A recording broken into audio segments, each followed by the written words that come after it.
No. Okay. Let's get you first.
Alright, these curls are bad news.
Blessing in disguise. No, no, no, no, no, no, no, no, no!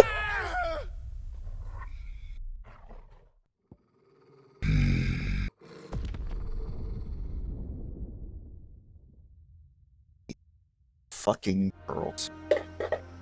Fuck off! Takes so long to fucking beat them.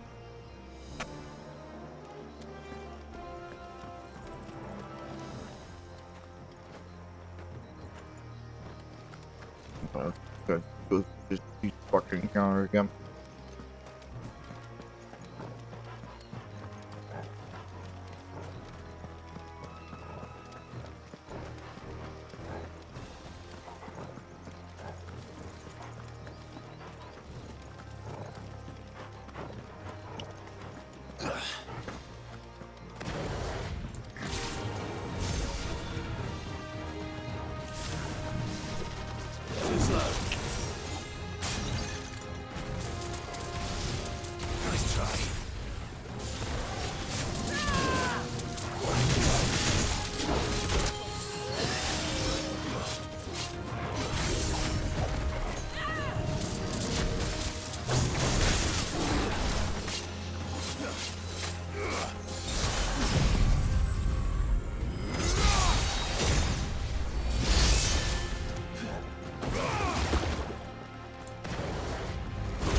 Nope, nope, nope, fuck your lasers.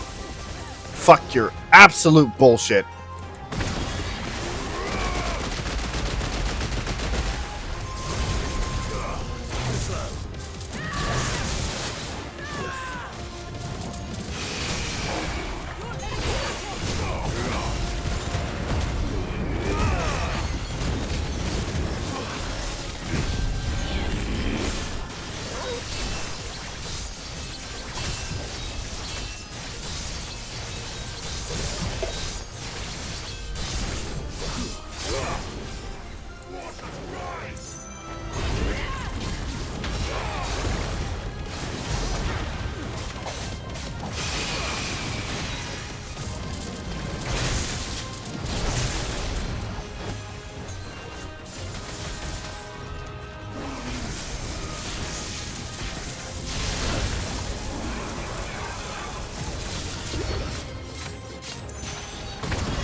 See, at the end of the day, it's my own fault for talking shit. Like, oh yeah, no, I faced girls before, it's fine. It's not fine. Not fine, I'm just an idiot. Is that the nave? Just inside the dome, yes. But it's what's out here that worries me.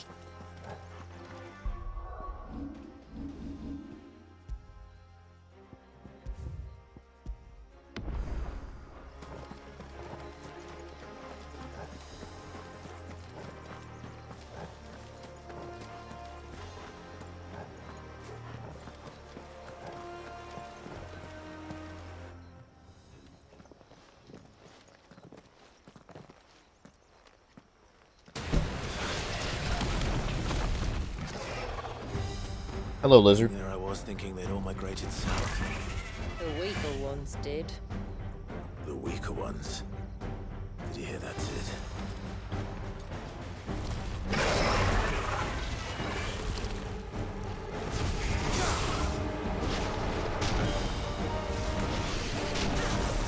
Okay.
Oh, that's nice.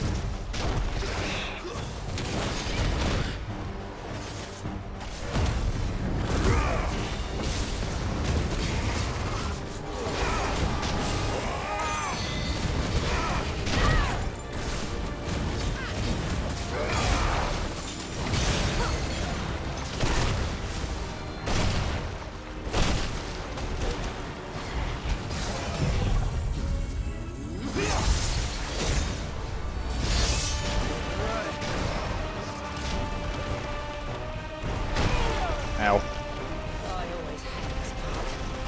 We'll be over soon enough. Get ready.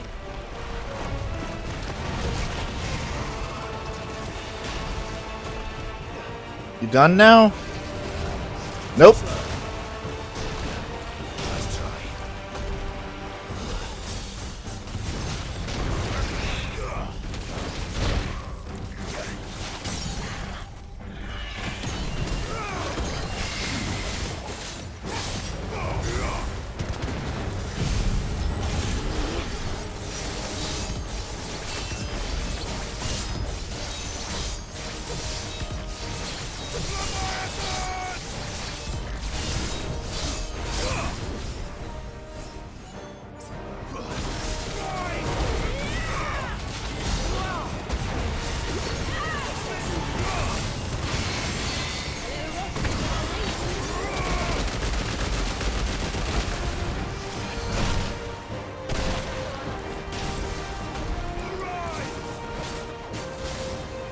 Toxic vomit! Okay.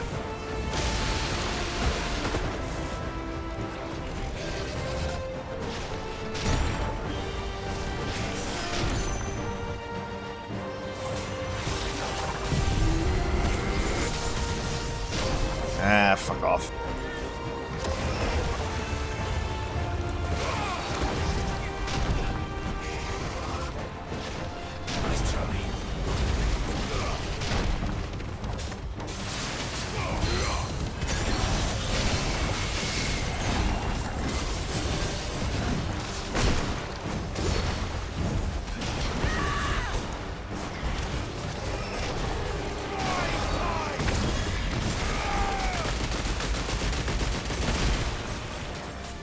Oh, it's scripted. That's nice.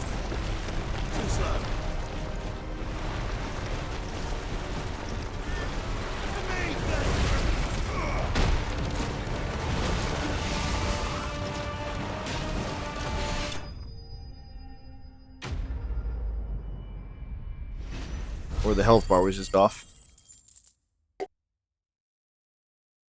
Okay. Alright. Earliest scales. Since the time of the first Thane, scales of the North's massive ground lizards have been used to create light yet impenetrable armor worn by the region's champions. And while these scales gathered from the corpse of Praedmar are certainly both light and impenetrable, they're covered in a priestly sludge that not only burns the touch, but induces severe headaches and nausea. Throw scrubbing in the sea is recommended before use.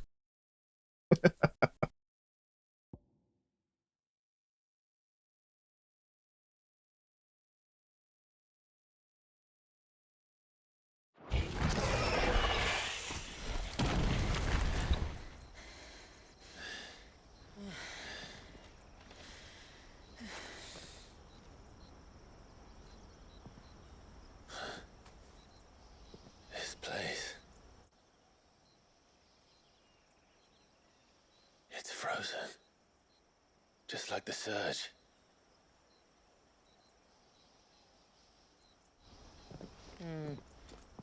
Another of my ancestors' sins. Shall we?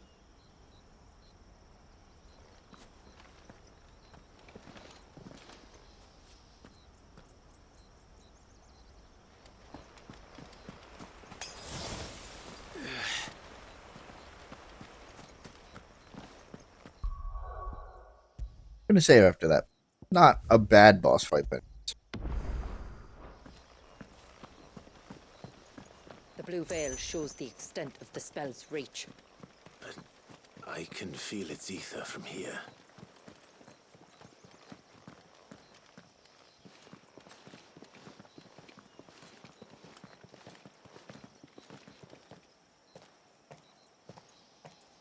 Shula, wait.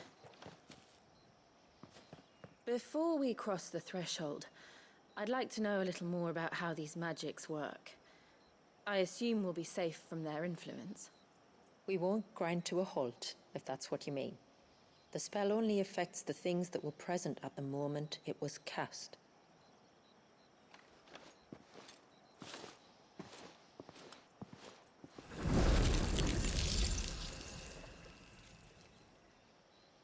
You see?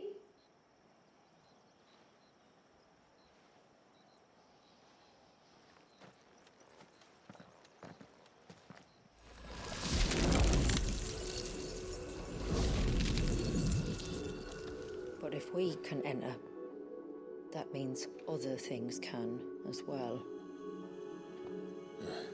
Like the ones we saw on the way here. And worse, probably.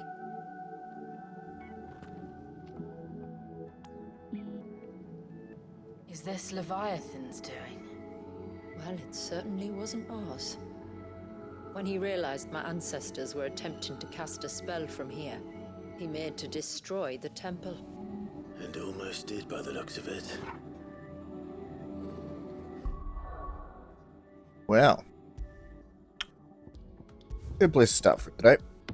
As much as I don't want to, I'd say we're about halfway through. What do you say, game? You can't tell me.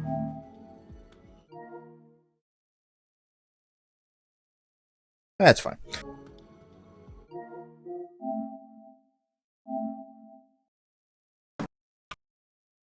Well, we're off to a rough start. Hopefully, after some editing, I can turn this into something viewable. Oh my goodness. So later today, Suzie and I will be back on here doing some more Birth by Sleep, continuing Aqua's story, and well, it's been up for this week, but